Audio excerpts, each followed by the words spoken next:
আসসালামু আলাইকুম। আজকে আমি মাংসর পিঠা বানাবো। মাংসর পিঠা বানাতে আমার যে উপকরণগুলো লাগবে, চাউলের গুঁড়া রুটি পিঠার মতো করে কাই খুলে নিয়েছি হলুদের গুঁড়া দিয়ে, মাংস সিদ্ধ করে ছেঁচে নিয়েছি শিলপাটায়, পেঁয়াজ কুচি, রসুন পেঁয়াজ একসাথে ব্লেন্ডার করে নিয়েছি, জিরা বাটা, আদা বাটা, হলুদের গুঁড়া, মরিচের গুঁড়া, ধনিয়া গুঁড়া, এলাচ, দারচিনি, তেজপাতা, লবণ, কাঁচামরিচ, রসুন কুচি।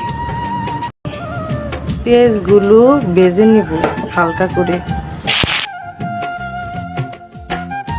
রসুন কুচি, কাঁচামরিচ কুচি দিয়ে দেব।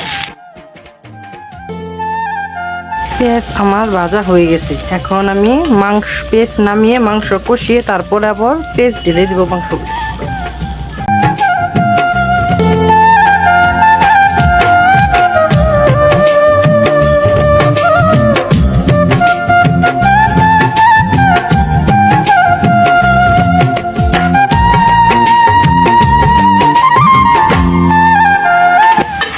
এখন আমি আগে থেকে ভেজে রাখা পেঁয়াজগুলো ঢেলে দিব। কিছুক্ষণ নেড়ে নামিয়ে নেব। মশলাগুলো পিঠা বানানোর জন্য আমার মশলাগুলো বানানো শেষ হয়ে গেছে। মশলাগুলো আমার বানানো হয়ে গেছে।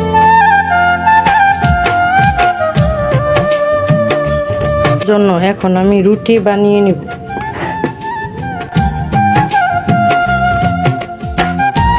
প্রত্যেকটা পিঠা আমি মাঝখান দিয়ে এইভাবে কেটে নেব।